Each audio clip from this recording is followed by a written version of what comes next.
So it's Patrick again from Eurovision Norway, and I'm not here with Lord of the Found. I'm here with Lord of the Lost. From never had ever before. Huh? Ah, finally someone else. The fun part is I actually just made it up right before this video, so I just okay, let's try. Hope they laugh. So it worked pretty well. I'm pretty happy now. And we're here with the Queen of Kings with this dress. I really hope Alexandra don't watch this now because I can't be the Queen of Kings. She's our queen now. Thank you. Oh, vote for me. I'm number 1 in the semi-final, so vote for me. You know. Yeah, no problem at all. No problem at all. If I can borrow your clothes, then. Sure. Yeah. But you guys represent Germany, and it's not so common with metal band in the Eurovision. How did this happen? The people wanted us. What shall we say? Yeah, I mean, we have sent applications for many years, but the major concept of like Germany was mostly to send like more mainstream pop music, and this year they opened up and said like all genres should be in the German finals, and then in the end it was the people's choice. So now we're here. So that also means that Germany have quite a different taste year from year, to go from rock stars with Malik Harris last year, which kind of like rap a little bit down, and then go to Lord of the Lost with Blood and Glitter. It's quite a different. Yeah, but Germany is a country with an immensely huge music scene, and we have all genres in Germany. So it's like it's just logical that one day like a rock or metal band goes to Eurovision from Germany. How has the response from the metal fans around the world and in Germany responded to you going to Eurovision? Yeah, it was 99%. I'd like to say was really. Can I say up the irons? Yeah. Up the irons was very, very supportive, or are very supportive, even though you might have the prejudice that like there are a lot of gatekeepers. They're always there. There would be a lot of gatekeepers that would say that's not true to go to Eurovision as a somewhat metal band. But then again, we never claimed to be a metal band. That's a label that's being put on us. But we're definitely here to bring alternative music in any way to the forefront.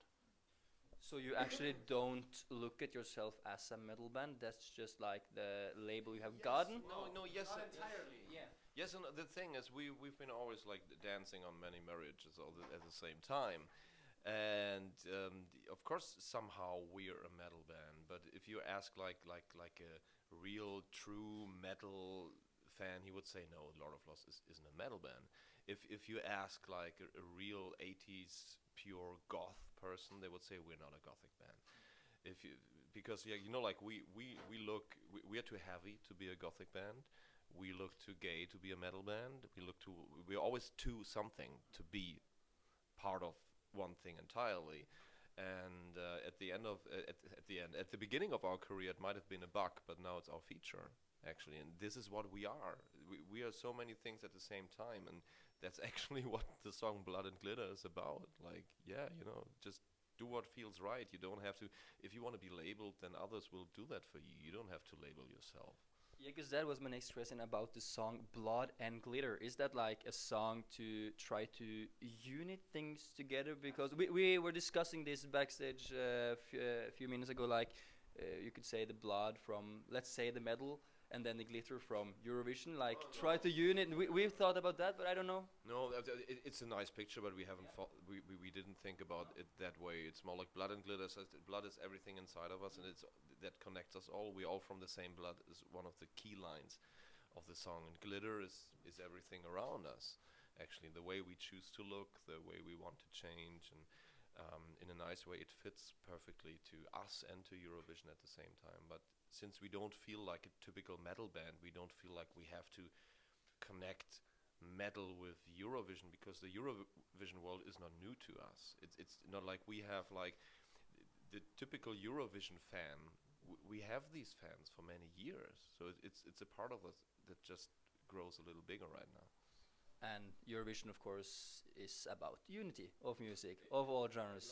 Like about unity in all kinds, actually. But I'm interested, what does blood and glitter mean in Norwegian? what it means in Norwegian, like directly translated over. Then we it's like the same like blod og glitter. Det blir jo blod og glitter. No, again. Blod og glitter. Yeah, that's how we say it in Norwegian. So pretty much the same as in English. Yeah, it's too easy. Like, yeah, I'm sorry. Like I should have done it like the Old Norse language, but. Maybe our photographer knows it. Yeah. Right. Or, Yeah. I don't know, old Icelandic, something. Just make something up. It's the same in his. Well,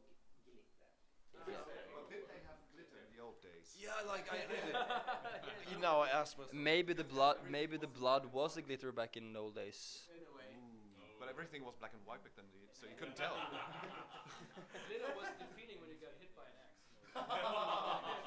Seeing stars. But I also have to ask, since we're in the theme of the song, if you had to choose and your life depends on this choice, blood or glitter? Oh no. You know the thing is, I'm half Vulcan, so I go by logic. So by logic, of course, you choose blood because you can live without glitter, but you can't live without blood. So, but if you want an answer like on an artistic level, I couldn't choose. Like if you go for blood or glitter, no, we're about like all of it. It's about the combo, actually. Yeah. The combo makes it Kinda. inseparable, in a way. You need the blood to survive, but you need the glitter to live. That was a good one. You heard it here. That was a good one. You know, the thing is, this guy, he barely talks. No. He barely talks, but when he talks, it's always wise words. Yeah, it's almost as deep as, the note that he plays. So, but like, isn't it true? Like the people who actually talk the least, they talk the best. I think. I think Gandhi said like only talk when you can improve silence. So. Right. We're getting into some deep thoughts here now. We do. But we want to ask. We're always getting back to this metal thing. Now we are also labeling you as a metal band. Now it almost sounds like no. But do you have like any band in Norway you like or are connected with in any way or? I've always been very fond of Dimmu Borgir. This But our friend. like epic orchestral black metal kind of stuff. That's my all-time favorite band from there. We've been on tour with Equilibrium in 2020, and the bass player, Scar Martin, I don't have the surname. He is from Norway.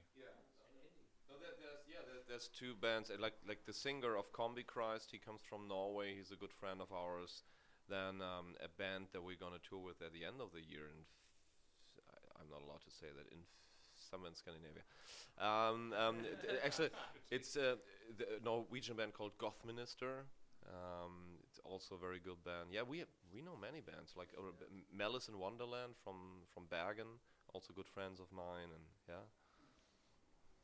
Awesome. And at the end, just one last question. What do you think about our queen, Alexandra, and her song? She's a blast, really. Yeah. I mean the song is great. Did you listen to my cover of it? I haven't listened Yeah, me and this guy here, we have covered it on our YouTube, Instagram, Facebook, whoever like. Look at his face. Like, yeah. We did like a piano version, just one verse, one chorus, piano plus vocals. We're doing this with like 15. Yeah, because I knew that, but I haven't seen the Queen of the Kings version. I'm gonna watch this right away afterwards. Also, we met for the first time at the pre-party in Amsterdam, and I have to say she has the weirdest sense of humor in the best way possible. Yeah, she's so funny. I love her. She's so funny. She's a super kind human, and her song is one of my favorites in this year. But she's just awesome in any way, really. She kind of takes over the lead. When she's in a room, she talks about she's like the center of the room. But without trying too hard. She just is. She's just. And the thing is, I have an 11-year-old son, and it's his favorite Eurovision entry this year. So he's coming to the show, and he's looking forward to see her the most. He's like at home all the time. She, Queen of the Kings, because his English now has become very good, and so he had to explain the lyrics to me, like, Dad, didn't you listen? It's like that. I was like, okay, I'm sorry. Awesome. Lord of the Lost, we wish you the very best for this year's Eurovision. Thank you very much. Tusen takk. Tusen takk.